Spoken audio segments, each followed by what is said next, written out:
Ya, kalau di video sebelumnya saya sudah membahas tentang laporan kinerja untuk PPS, maka kali ini saya ingin membahas bagaimana cara membuat laporan kinerja untuk sekretariat.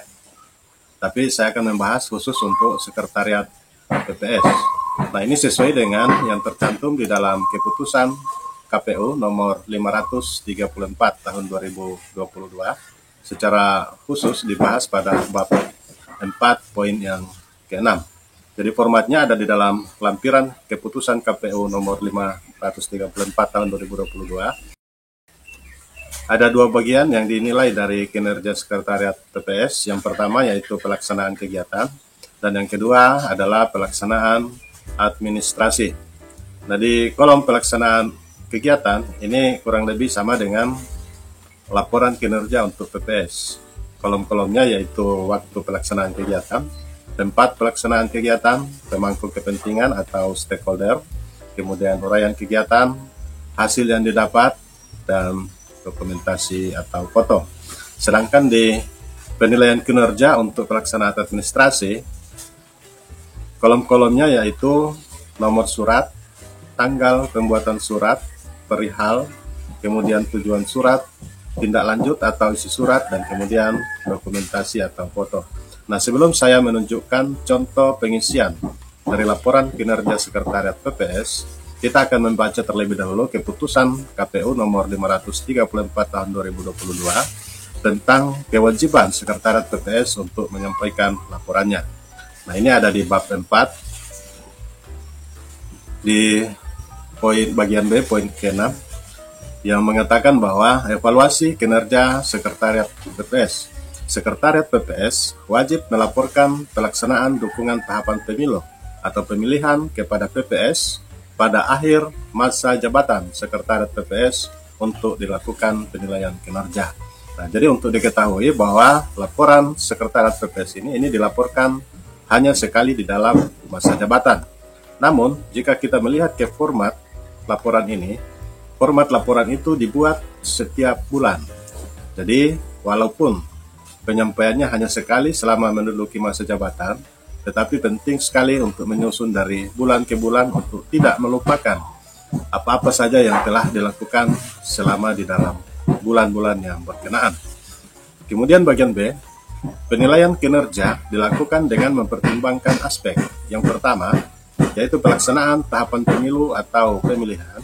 Yang kedua, penegakan kode etik, kode perilaku, sumpah atau janji, dan fakta integritas penyelenggara pemilu. Dan yang terakhir adalah hasil laporan. Bagian C, penilaian dilakukan dengan metode 180 derajat pada akhir masa jabatan yang melibatkan PPS dan sekretariat PPS. Nah, jadi penilaian 100 dengan metode 180 derajat ini adalah penilaian yang dilakukan hanya oleh atasan langsung. Bagian D, penghitungan nilai evaluasi sekretariat PPS menjadi tanggung jawab PPS. Jadi yang menghitung hasil evaluasi untuk sekretariat PPS adalah PPS itu sendiri. Kemudian PPS melaporkan hasil penilaian evaluasi sekretariat PPS kepada KPU kabupaten atau kota melalui PPK. Nah, sekarang saya akan tunjukkan contoh laporan kinerja sekretariat PPS yang sudah diisi. Namun sebelumnya, dukung kami dengan menekan tombol like dan subscribe di bawah video, agar channel ini dapat berkembang. Kami juga menyediakan format laporan kinerja PPS yang dapat di-download secara gratis di kolom deskripsi di bawah video. Di sini saya akan menunjukkan contoh laporan kinerja sekretariat PPS di salah satu desa yang sudah dibuat.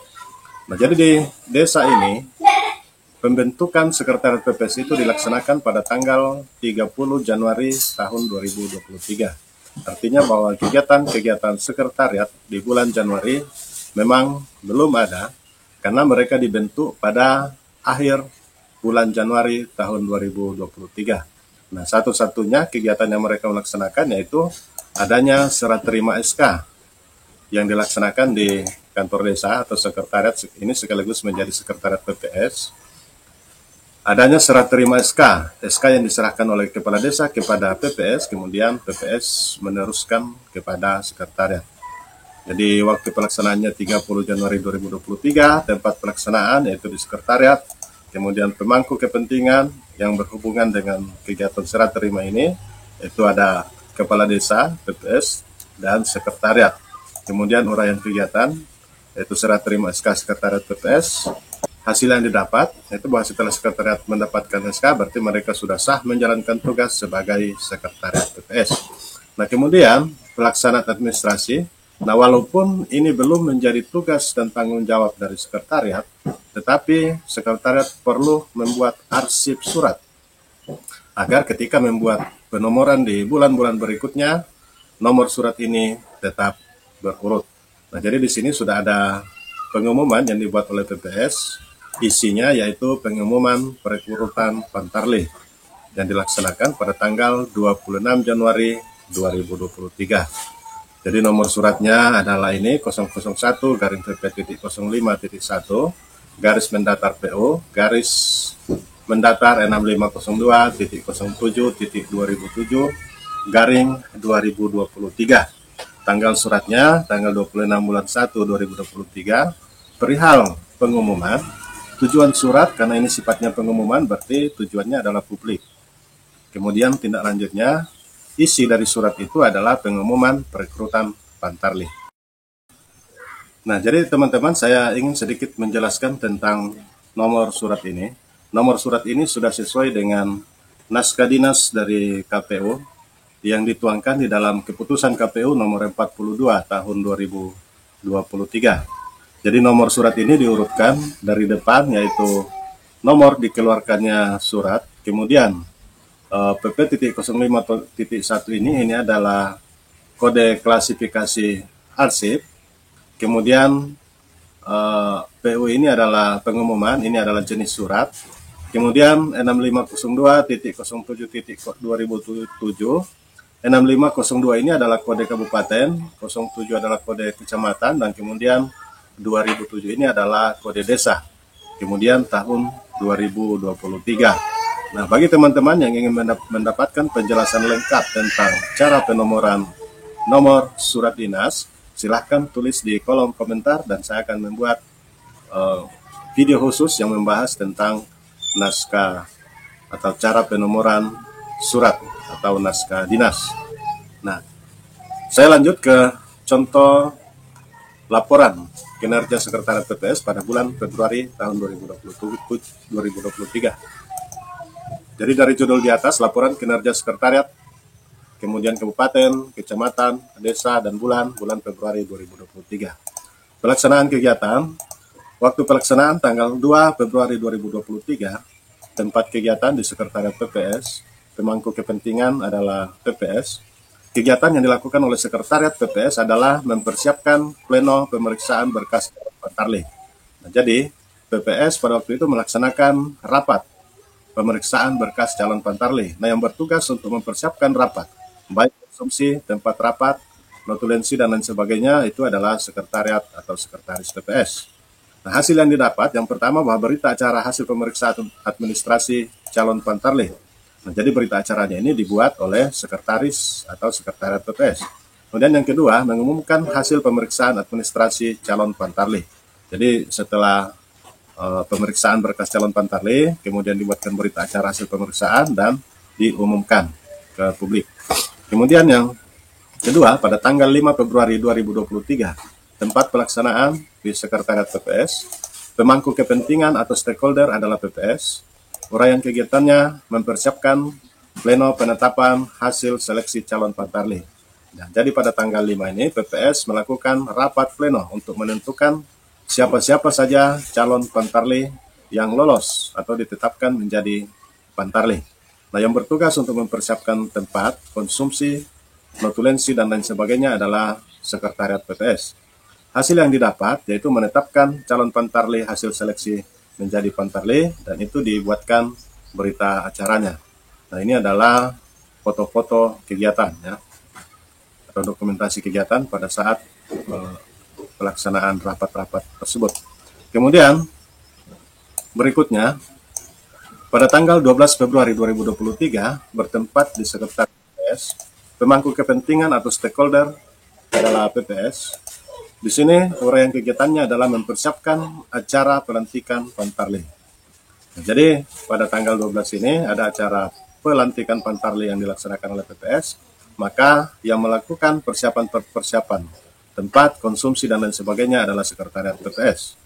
Nah, hasil yang didapat bahwa adanya pelantikan dan serah terima SK Pantarlih. Nah, termasuk di sini yang membuat SK Pantarlih adalah sekretariat atau sekretaris PPS.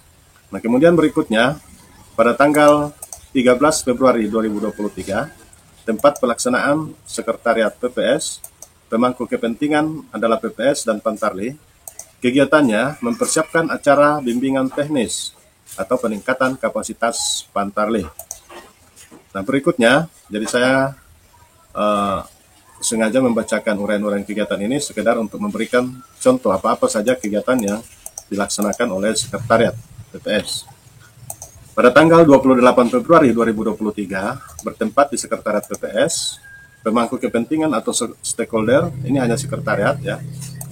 Uraian kegiatannya, mereka sekretariat melakukan penyusunan laporan pertanggungjawaban penggunaan dana. Jadi, sekretariat PPS rapat atau berkumpul untuk menyusun laporan pertanggungjawaban penggunaan dana.